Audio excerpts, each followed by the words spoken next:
สัตว์แล้วก็บัดเวรบัดกรรมนะวินว่างได้บัดนี้บัดทุกข์บัดยากแหละเอาอยู่เลยก็ตั้งใจนะเฮาก็ได้รู้ตะกี้เอ้ยเจ้าไปกินก็แก้กันงูลูกหลานมาสิเชลนั่นบ่ย่านไปชังของทำนี้สิย่านไปชังได้จักเพิ่นก็เห็นน้ำสูงน้ำไทยเพิ่นมื้อนั้นเฮาก็จักเพิ่นว่าคุยกันเนาะแต่ว่าพ่อยังได้บอกเพิ่นนั่นบ่อยากให้ลูกให้ผัวเฮ็ดนั่นแล้วใจเพิ่นเองอันนี้น่ะตายด้วยใจเพิ่นเองเพิ่นเข้าไปเองเพิ่นได้กับเพิ่นเป็นพญาน้ำดังเฮาก็บ่ฮู้นั่นน่ะผู้หายังบัดขี้ฮอดบัดนี้นั่นเธอก็วัดเอาให้ได้ซะไปเยี่ยมไปค่อยก็เป็นบ้าเฮาบัดกำได้ไปมันมาได้ก็พากันเว้ากันอยู่แหละโอ้ยอยู่ได้นี่เพื่อนนี่แล้วตายแล้วกอดเลยนะกอดล้อมเนื้อด่านค่ะมื้อนั้นขานแดนชัยชื่อแดนชัยมื้อนั้นแพงไหนด่านเอ้ยน่ะแพงนี่ดาวอ่ะแพงด่านน่ะบ่ได้มาอยู่นะโอ้ยงานดอกน่าไปบนสนุกสบายเด้อพี่น้องเอ้ยหลังจากไปงานแต่งมาก็ได้ยินข่าวเศร้าบัดนี้เนาะมาเปิดภาพเปิดคลิปอยู่ทางเพื่อนในน้องนิ้วพี่น้องเอ้ยพอแขกเนาะเพิ่นได้เสียแล้วกระดุมเลย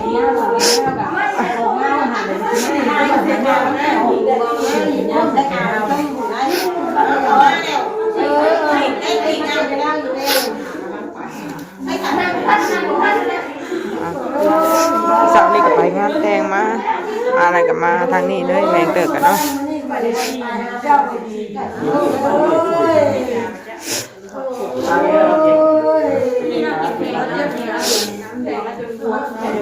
เอาคนใจครับใจบ้านนอนเป็นกับใจนะมันบอกว่าไปโซ่กันนะพอตอนนอนเราไม่ใช่เรา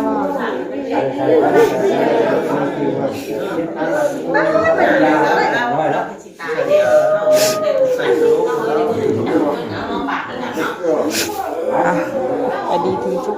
ปักแก่ก็ไปบนสนุกสบายแปลบันนี้เนาะ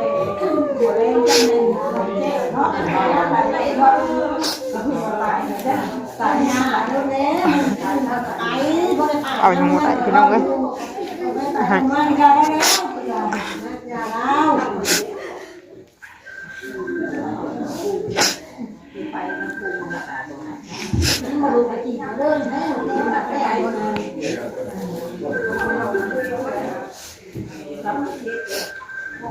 ทางรถกู้ภัยเพิ่นมาส่งพี่น้อง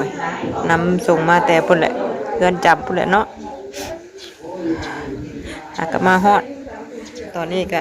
เป็นเวลาเที่ยงพอดี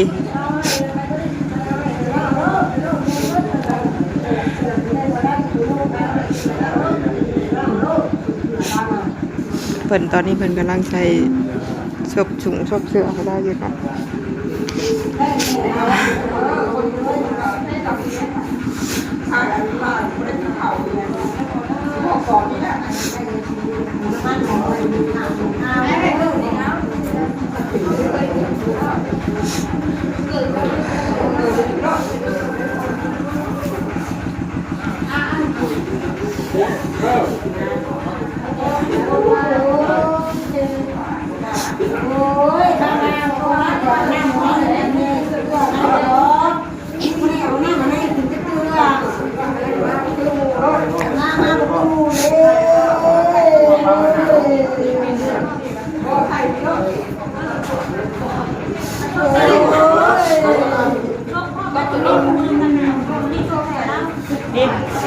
ปิดน้ำทีว่ะปิดน้ำทีว่ะ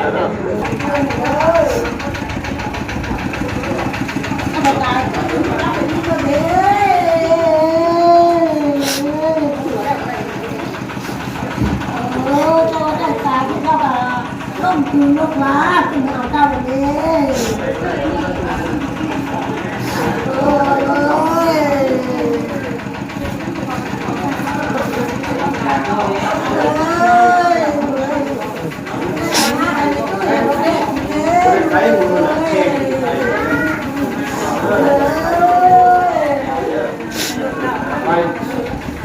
อันนี้ก็มีญาติพี่ พี่น้องเนี่ยพี่น้องเนาะใกล้เคียงกันมาเบิ่งกันจากเมื่อใดแหละเพิ่นสิส่งจากการแล้วก็ปิดวางแล้วนี่บ่ถูกบัญญัติบัดเวรกรรมแล้วเราก็ได้เนาะ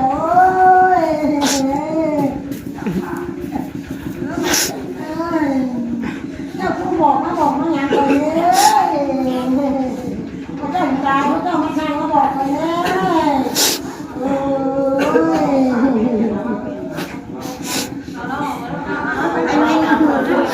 พาเราออกมาพี่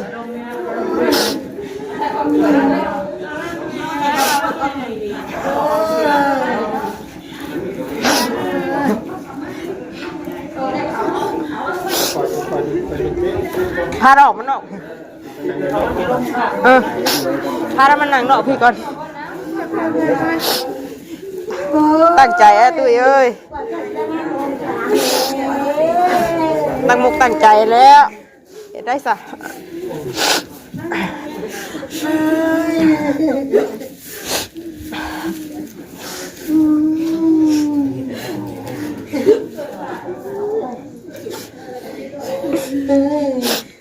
ว่าลูกก็ว่าเธอ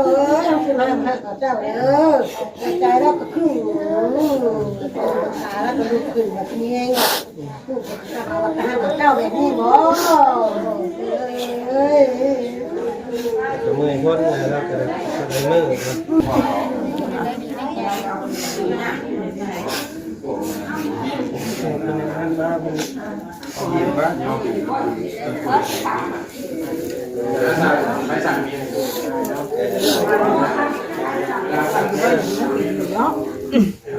ตั้งใจอะที่เห็นได้สัตว์แล้วก็บัดเวรบัดกรรมนะวิดว่างแบบนี้บรรทุกบรรยากเนี่ยเอาอยู่เลยก็ตั้งใจนะเฮาก็ อายุตะกี้เอ้ยเจ้าไปกินก็แก้กันงูลูกหลานมาที่เชลนั่นบ่ย่านไปชังของชำนี้ที่ย่านไปชังก็ได้จักเพิ่นไปเห็นน้ำสูงน้ำไทยเพิ่นมื้อนั้นเฮาก็จักเพิ่นว่าคุยกันเนาะจังว่าพ่อยังได้บอกเพิ่นนั่นบ่อยากให้ลูกให้ผัวเฮ็ดนั่นแล้วนี่ใครก็บ่มีคนเลยเนาะ ชูๆตัวเอ้ย ถ้าเข้าบ่ได้ใจเฮาเห็นไหนสั่นใจเพิ่นเองอันนี้น่ะตายด้วยใจเพิ่นเองเพิ่นเข้าไปเองเพิ่นได้กับเพิ่นเป็นพญาน้ำดังเฮาก็บ่ฮู้นั่นน่ะผู้หายังบัดขี้ฮอดบัดนี้นั่น เท่ากับวันเอาเห็นได้จ้ะ ไปเยี่ยมไปค่อยก็เป็นบ้าเฮาบัดกำได้ไปมันมาได้ก็พากันเว้ากันนี่แหละโอ้ยอีไดนี่เพื่อนนี่แล้วตายแล้วกอดเลยนะกอดล่อมเนื้อด่านค่ะมือนั่นขานแดนไก่ชื่อแดนไก่มือนั่นแพงเลยด่านเลยนะแพงเลยด่าแพงด่านนะบ่ได้มาอยู่นะโอ้ย งานดอกน้าไปบนชนกชบาเนี่ย วิบากวิเวนเลยเนาะ วิบากวิเวนนั่นแหละเอาผู้อยู่นี่ก็ตั้งมุกตั้งใจแหละ จักที่มันอยากกินน้ำมาพี่เก็บยังเละน้ำดาวนะขอหอดหลอกล้นกระตุนกระตูจักยังแล้วมาก่อนได้อาบน้ำอาบน้ำได้มือสองมือใครอยู่นะเดี๋ยวนี้นั่นไปเยี่ยมไปทำนั่นกันกินข้าวกินน้ำลาดกระหากับวังเขาไม่ได้ไปนะชงทิพนี่นะก่อนไม่ได้ไปตลอดไปหาบัตรนั้นทิศนึง2 ทิศไปเท่านึงดูพาไปเนี่ยไปที่นึงไปที่มูกับเพื่อนนี่แหละวันนี้เนี่ยลูกชายถ่ายมาน่ะมีพ่อเล่าหนึ่งเดือนแล้วเช่าแล้วไม่ได้เรื่องปันใดเนาะเดี๋ยวว่าเพื่อนทางยาให้เพื่อนทางยากินทางไม้เพื่อนให้กินนั่นแต่เพื่อนว่าเพื่อนตัวยาพวกแพทย์มันนั่นอันนี้นั่นบอกฉันที่อื่นนั่นกับปัวกะทางไม้ให้กินเนาะเดี๋ยวเพื่อนว่าเพื่อนให้กินเพื่อนให้กินเพื่อนให้กินแล้วเพื่อนสิปัวยาเพื่อนร้องยาเพื่อนว่าเขากับบูคือวานมาชื่นคือวานคืออย่างนี้ก็โทรมาบอกก่อนว่ามาเบิ่งคนใหญ่เด้อดำเงยแห้งนี่วันนี้ว่าตายเลยเด้อพ่อเจ้าเป็นกำลังเมียนมาอยู่เนาะ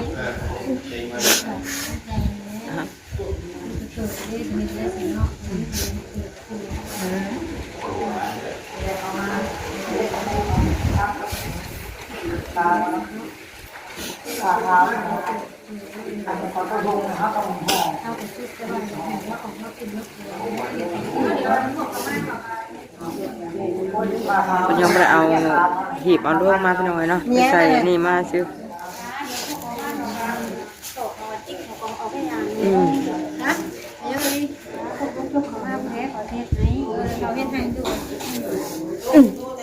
อันนี้มาแล้วขอบไปยับ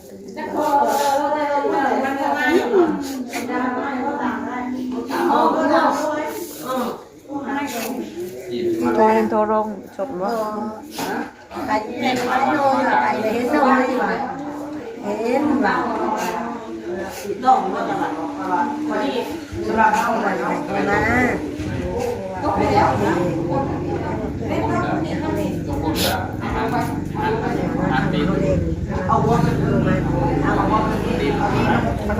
มาได้คือนอนคือคนมาได้บ้านนอนแบบนี้แหละคือบ้านนี่แหละใส่หัวเงิน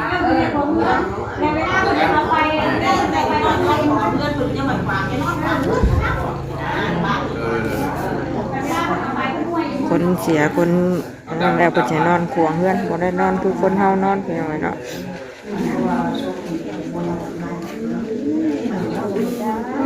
พูดตรงไหน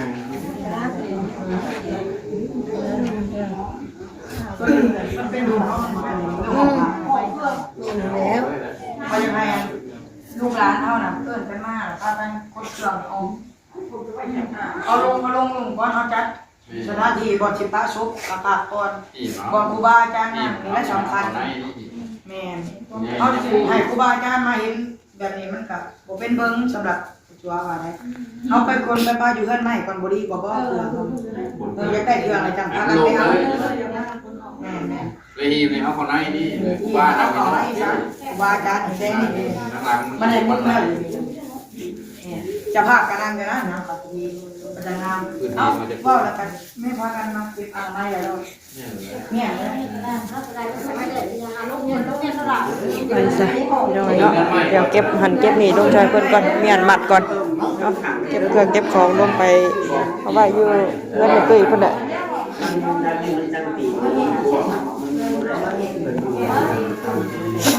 เก็บลงไว้เพิ่นบ่ลงเพิ่นบ่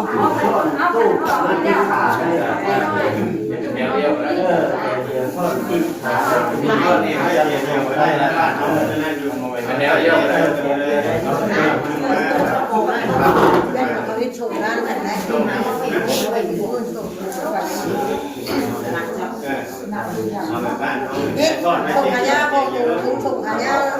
ไม่ได้ชื่อให้ส่งขาวไม่ได้มีตัวแตกว่าข้างหลังตู้ไม่ได้มาตัวแตกใช่ไหม ง่ายตู้ไว้แจกเพิ่นบ่เชือกเอาขึ้นไว้เฮือนแม่ตุ้ยพุ่นแหละ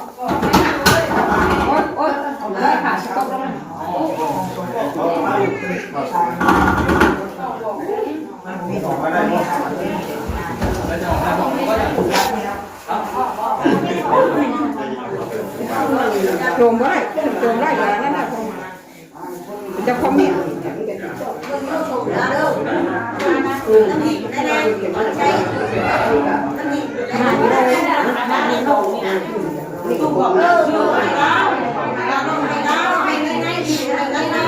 ลงมาแล้วหวังเชียวเนาะกูรักชื่อว่าหันนั้น รู้สึกไงพูดสุบายนะเนาะน่าจะได้ชื่อตรง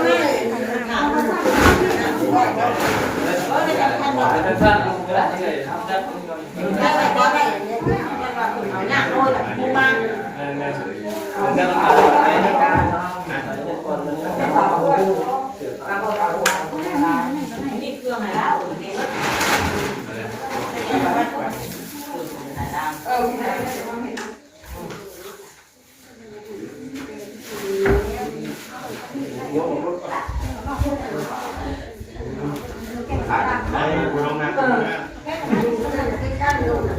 ตัวมันขาดสิ่งโลกเมนเลยอักษรเป็นยังไงทางเขา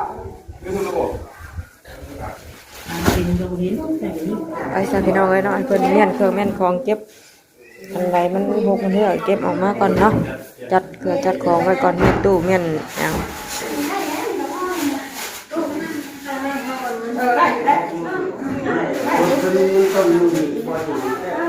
เดี๋ยวลงมาเบิ่งทางนี่แหละมาช่วยเบียกเพิ่นอีกมื้อนี้ก็ได้เนาะน้าไม่ตุ้ยแหละ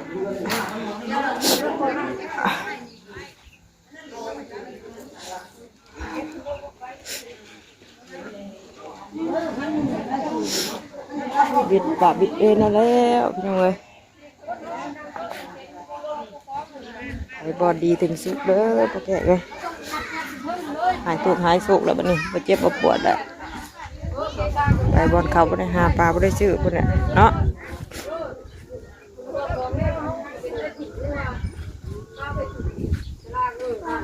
เอาไว้พุ่นบ่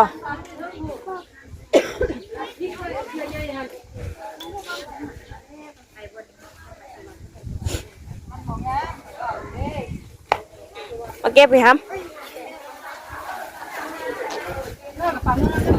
เอาไปแม่ใช่หามได้ทองนี่ได้ของมาไว้ทางเพื่อนแม่ตุ้ยพี่ก่อนพี่น้องเลยเนาะเก็บขึ้นมาไว้ก่อน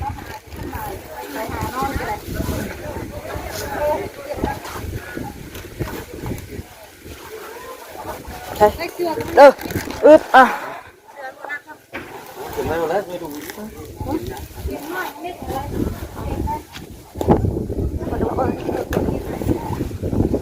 มาดับเลย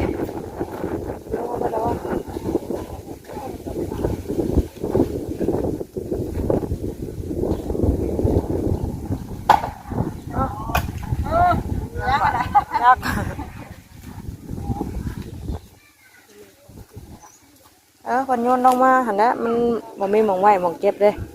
อยู่เทิงคุณกะมันหอมเนาะ3 ห้องอยู่แต่ว่ามันหอมพี่น้องเลย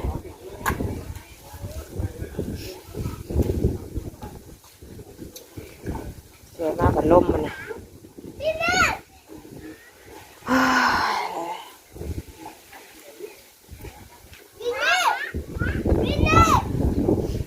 ฮ็ดอยู่ละใครหรอกเดินมันกว้างควางอยู่บอนเฮ็ดอยู่เฮ็ดกินบอนกลางโต๊ะกลางเต็นท์ก็สิได้ง่ายแน่จัดการจัดงานกันเนาะมีเดินกว้างแน่ตู้เราติเฮ้ยตู้เราได้ชื่อติกายไม่เราฟังร้องรำทำเพลงเนาะ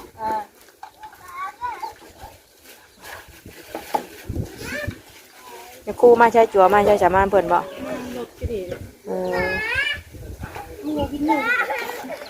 จะเพิ่นสิชงจัดการมื้อใดบัดนี้เนาะฟังเบิ่งนะพี่น้องเอ้ย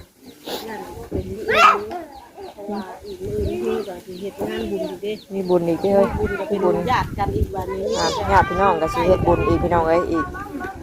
2-3 มื้อนี่เนาะวันนี้ก็มันแบบยังมื้อวันศุกร์มื้อวันพฤหัสเป็นมื้อบุญน้องกันเดียวกันฟังเบิ่งมื้ออื่นบ่ด้วยแน่ใดเนาะเดี๋ยวถ้าว่าฟังเพิ่นเว้าก่อนพี่น้องเอ้ยเนาะจักสิเป็นมื้ออื่นหรือมื้อใดแล้วสงกัน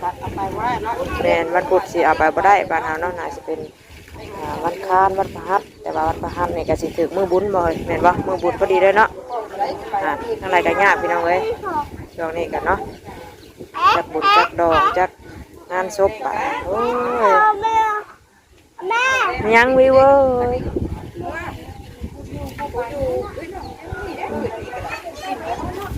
แล้วว่าน่ะว่านี่เอากันไปผู้อื่นนี่ เอาไปบื้นบ้าง ก็ไปนี่แล้วว่าพื้นมันที่กันมาเมื่อวันประหัตคุณมา จักและพังเบิ่งพังเพิ่นว่าได้เนาะจักเพิ่นสิเอาไปมื้อใดแล้วพังเจ้าภาพเพิ่นว่าบ่ได้เนาะ การสนุกบุญกะทำนี่เฮากับเพื่อนเนาะบ่แรงจังว่าได้เนาะเอาขึ้น ให้ยากมันก็ยากบ่ได้เนาะหยังก็ ง่ายๆก็เบิ่งคุยได้บ่ลายกะเอาที่เอาบ้านชาวบ้านแล้วเนาะเบิ่งกัน ฟังเบิ่งแล้วฟังได้แต่ลูกเต้าเพิ่นให้ญาติพี่น้องเพิ่นเจ้าภาพเพิ่นเนาะ ไปกับว่าเนาะได้เพิ่นสิได้ แล้วแต่ลูกเต้าเพิ่นตัดสินใจเนาะเพิ่นสิเอาไว้จักมื้อหรือว่าจังไรก็ยังบ่ฮู้เด้อพี่น้องเอ้ยเนาะมื้อสงกรานต์แล้วก็น่าสิเป็นมื้ออื่นบ่เด้อมื้อ มันประหัดบ่หรือแนวใดกะเดี๋ยวจังเพิ่นก็คือสิแจ้งไปทางพี่น้องเพิ่นอีกเทื่อนึงเนาะแต่ตอนนี้ก็ศพพอแกะก็มาฮอดเพื่อนฮอดซ่านเป็นที่เรียบร้อยแล้วเอาเดี๋ยวมีแต่ญาติพี่น้องมาเต้ามาโฮมมาเฮ็ดกินช่วยกันเฮ็ดหันเฮ็ดนี่คือเก่าพี่น้องเลยเนาะมีเวียกมีการมีงานหยังก็มาซอยเดือกันญาติพี่น้องอยู่ใกล้เคียงไปซะคลิปนี้ก็แม่นเกิดก็สิจบคลิปไปเพียงเท่านี้ก่อนเดียวไปหาเฮ็ดเวียกเฮ็ดหยังน้ำหมู่กันเนาะมาเกิดน้ำวัวข้างนั้นเลยเนาะมาต่อกันอีกคลิปนะพี่น้องเลยมีทั้งงานมวลซื่อแน่งานเสาร์เนี่ยมื้อนี้ก็ได้เนาะไปอย่างไรก็สู้ๆเนาะทางผู้ไปกะเบิดเวรเบิดกรรมผู้อยู่กะสู้ๆพี่น้องเลยเป็นกำลังใจให้กันทั้งสองฝ่ายสองฝ่ายสำหรับคลิปนี้ก็ลาพี่น้องมาเจอสามีก่อนสบายดีกันเมื่อสู่คนเด้อป้าดูไงป้าไปแบบมาอยู่โมพี่แหละโมเฮ็ดหันหนีอยู่เนาะทางนี้โอ้วันนี้อยู่กินน้ำเขือน้ำบวงเพิ่นไปลาแล้วพี่น้องสบายดีเด้อ